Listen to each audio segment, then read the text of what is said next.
Dia akhirnya kan ngajak aku kayak gak kamu ibadah bareng dengan aku gitu kan. Ya aku nanya kok dia bisa yakin, kan belum pernah ngeliat wajahku juga kan, belum tahu aku seperti apa, bahkan suaraku dia belum pernah dengar gitu kan. Cuma yang mereka berdua ini viral karena nikahnya cuma butuh waktu 3 jam, 3 jam. Untuk memutuskan menikah ya. Iya. Untuk memutuskan menikah mereka hanya butuh waktu 3 jam.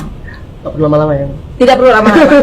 Nah, gimana itu? Coba diceritain ke keluarga kece yang lainnya. Kok bisa toh dalam waktu 3 jam hanya di Instagram kok mau gitu diajak nikah? Awalnya sih sebenarnya aku yang nge-like foto Bang Nata yang muncul Foto di apa? Explore. Ya foto dia gitu.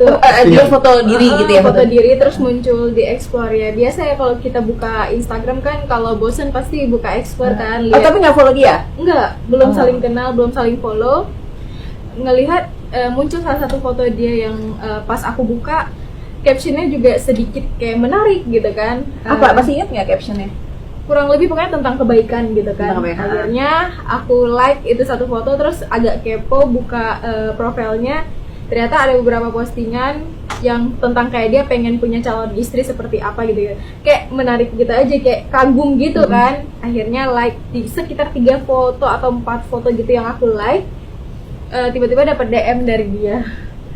Waktu 3 jam itu ya? Iya, pokoknya kurang lebih dapat DM, terus dia DM, assalamualaikum, jawab. Terus ya pokoknya dia langsung minta biodatanya aku dan langsung ngajak nikah malam itu juga. Langsung ngajak nikah atau basa-basi dulu? Enggak, langsung. Langsung. Hai, aku mau nikah gitu, gimana? Enggak. Jadi prosesnya aku DM, DM-nya gimana? Assalamualaikum. Assalamualaikum. Tapi dia balas itu agak lama. Terus ketika aku balas itu, ketika dia balas, jadi cuma balas apa yang aku tanya aja, waalaikumsalam.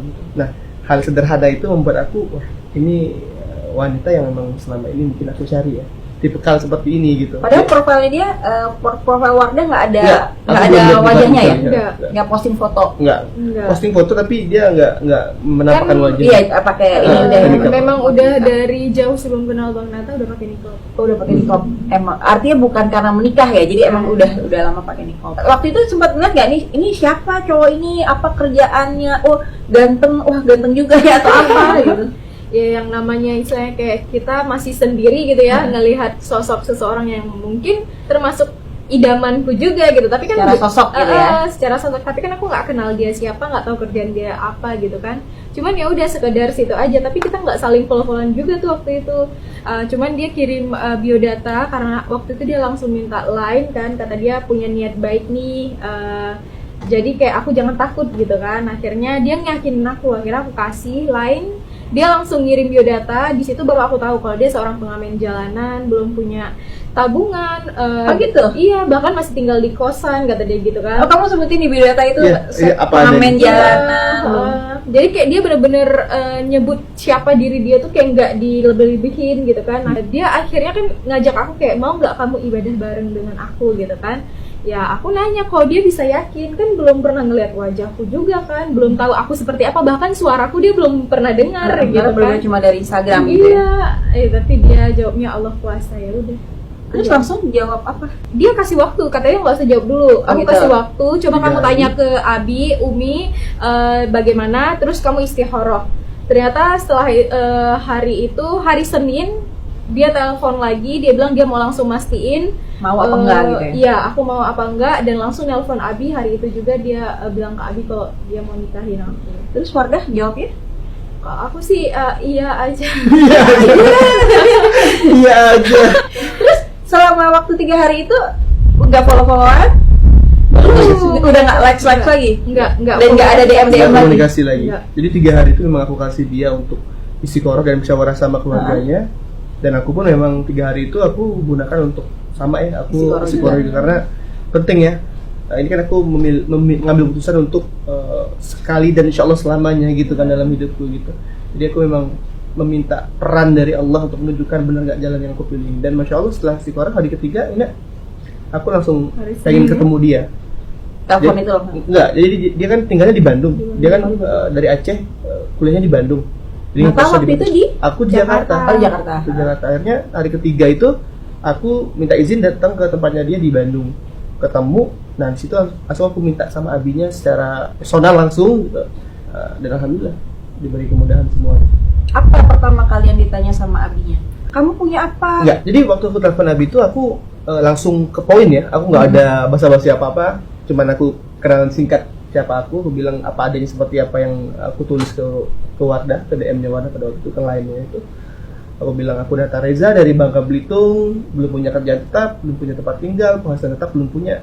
Pekerjaan aku hanya pekerja seni, pengamen jalanan. Tapi aku bilang sama abinya aku punya niat baik dan insya Allah aku bertanggung jawab. Hari ini aku pengen meminta untuk melamar putri Abi. Abinya cuman ya mungkin karena udah musyawarah sama Wardah ya. Udah duluan ngobrol. Ada syarat yang dilontarkan oleh Abi dan Umi ya. Aku di fase yang bagi aku pada waktu itu aku mencari seorang istri, aku melihat sudut pandang yang berbeda gitu. Bukan lagi dari kecantikannya, bukan lagi dari hartanya. Karena yang aku pikir hari ini aku harus melihat sosok pendamping aku kelak dari sudut pandang yang berbeda, karena dia akan menjadi orang tua untuk anak-anakku kelak gitu. Dan dia akan menemani aku seumur hidupku gitu. Kok aku yang baper? Jadi aku ikhlaskan untuk masalah fisik, masalah harta aku pun bukan orang berada. Aku pikir ketika kita berjuang bareng-bareng ya insya Allah kita akan lebih kuat fondasi keluarga kita akan lebih bisa menghargai hidup. Dan tiba-tiba syarat dari abinya cuma sederhana banget. Ya aku dibilang kalau kamu pengen menikahi anak kami, ya kami insya Allah setuju. Tapi dengan satu syarat, aku harus mau melihat dia terlebih dahulu. Udah, syaratnya itu aja. Nggak minta pesta, nggak minta mahar yang kadang-kadang membuat para laki-laki pusing di luar sana. Bahkan nggak ada juga nggak apa-apa. Iya, nggak ada juga nggak apa-apa. Tapi harus lihat dulu. Harus lihat dulu. Karena memang, nah ini harus digarisbawahi dalam Islam itu memang dianjurkan untuk melihat. Untuk yang ta'aruf Untuk yang ya. ta'aruf dianjurkan untuk melihat. Jadi nggak ada istilah kita. Tapi melihatnya pada saat mau melamar gitu. Ya. Kalau istilah ta'aruf pada yang sebenarnya itu ada istilahnya nazar. Nazar itu bertemu. Oke, setelah tahap melewati CV ya. CV tadi itu ketemu, terus itu kita boleh ngobrol, boleh melihat ya. gitu. Tapi cuma sekali aja kan, nggak berkali-kali. Iya. Terus besok ketemu lagi ngeliat Iya. enggak kan? Sekali itu aja untuk kayak menetapkan hatinya gitu. Iya enggak gitu ya. Nah, ketika hari itu buka ya Masya Allah. Gimana? Hal pertama yang ingin aku lakukan adalah aku pengen ambil handphone, pengen telepon abinya lagi, pengen bilang, Abi bisa nggak nikahnya hari ini aja? Jadi kalau ditanya cantik nggak? Ya aku berbicara kalau cantik ya relatif. Tapi ketika melihat dia, aku menjadi tenang, rasa-rasanya waktu pengen aku habisin selalu sama dia, ya itulah istriku.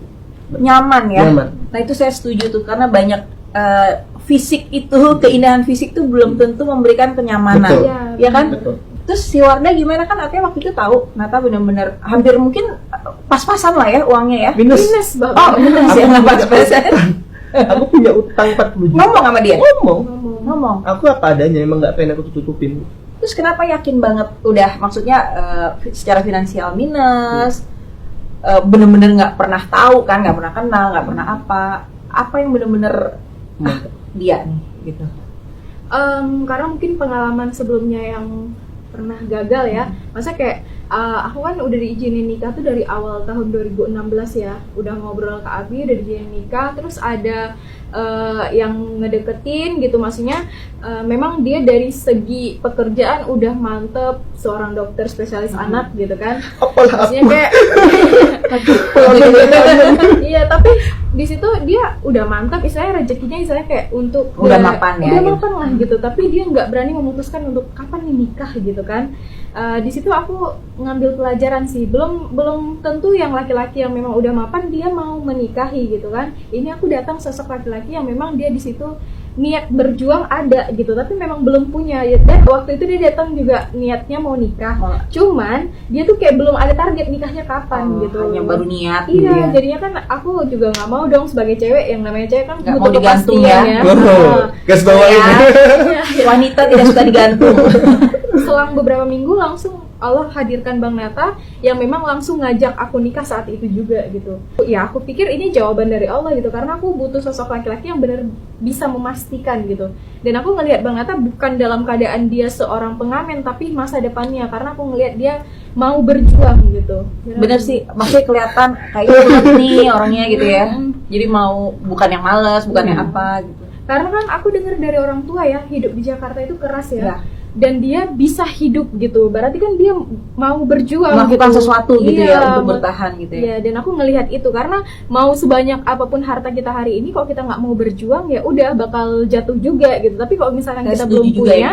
iya kalau kita belum punya tapi mau berjuang, insya Allah bakal jadi sesuatu. Itu setelah proses yang setelah udah ngeliat gitu, akhirnya sampai akad nikah tuh berapa lama? 2 bulan pas. 2 bulan pas. Sebenarnya malah lebih pengen lebih cepat. Karena Jadi awalnya aku tuh punya target nikah itu ketika udah ngomong setuju, iya gitu ya. minggu depannya aku pengen nikahin dia Tapi di KUA Bandung. Kita karena pada waktu itu aku cuma punya uang di kantong tuh 300.000. Ya, uang receh, uang receh-recehan. Aku cuma bilang sama dia, aku nggak bisa nikahin kamu di Aceh karena pada kan orang Aceh. karena harus ini ya, naik pesawat, Iya. ada uangnya gitu. Iya. Aku cuma bisa nikahin kamu di KUA Bandung. Nah, jawaban istri itu sampai hari ini jadi apa ya? Jadi penguat aku sih. Gitu. Apa jawabannya? Dia kan kuliah di fashion design. Heeh. Ya pasti aku pikir dia seorang wanita yang pengen ketika menikah punya gaun sendiri yang diciptakan sendiri.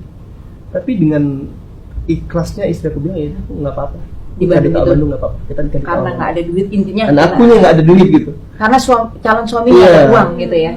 Tapi masya Allah keajaiban Allah datang ya. Tiba-tiba orang tuanya Wardah nelfon bilang kalian ini hasil musyawarah di Aceh. Di Aceh. Karena Wardahnya perempuan, dia kan berangkat ke Bandung untuk kuliah. Takutnya ada fitnah nanti kalau nikahnya di Bandung. Kok waktunya tiba-tiba cepet nikah gitu. gitu kan. Keluarganya di Aceh. Heeh. Gitu ya. Jadi kata Bi, ya udah kalian nikahnya nggak usah di Bandung, kalian nikahnya di Aceh. Wah saya sempat deg-degan juga, aduh ke Aceh gimana ya. Tapi sebelum saya netting terlalu jauh, aku bilang, Nata cuma datang aja ke Aceh, semua kami yang siapkan. Jadi semua itu disiapin oleh keluarga yang Wardah di Aceh. Saya pun datang ke Aceh itu cuma sama ayah, sama satu teman saya. Padahal saya punya adik juga. Tapi karena memang kita terbatas Dan uang tiket juga Pinjam. pinjam. pinjam sama teman-teman semua. Aku berangkat ke Aceh.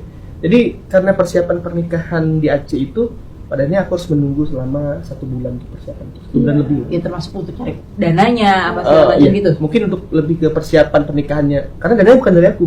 Oh. Dananya mah Abinya udah ada, cuma Udah ada, memang dan- kita kan harus Persiapan nyiapin. kayak kalau Aceh itu kan budaya kan termasuk Kental banget. Oh, jadi ada tetap pakai adat ada Iya. adatnya kan, biasanya ada inai gitu, terus kita nikah dengan resepsi di hari yang berbeda. Jadi ada hari inai, ada hari nikah, dan ada hari resepsi. Dipesain lah Dipestain sama Abi. abinya ya. Makasih ya mertua aku, masya Allah.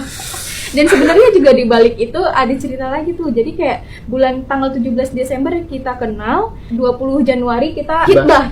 Jadi lamaran, Iya. itu juga cincinnya dia sebenarnya bukan dia yang kasih. Jadi kayak dikasih sama mantan manajernya, dibeliin Hadiah, gitu, kasih hadiah. dihadiahin Gitu. gitu. Ini Saking gak ada uangnya. itu hantaran itu. Hantaran masya Allah, juga teman-teman temennya yang aku. patung-patungan. Terima kasih Ada banyak buat hubungan. teman-temannya Bang Nata. Baik-baik ya temennya ya. Dan lamarannya juga cuma di kosanku yang kecil gitu. Tapi ya alhamdulillah. Tapi aku kan orang tua ya, anakku juga udah ABG, udah punya pacar lah. Aku pengen tahu si Abi waktu tahu calon menantunya, maksudnya secara finansial masih belum mampu, ada pertanyaan-pertanyaan nggak? Atau dia selama anaknya yakin dengan calon suaminya, Abi merestui? Atau Ya. gimana? Abi termasuk orang tua yang seperti itu.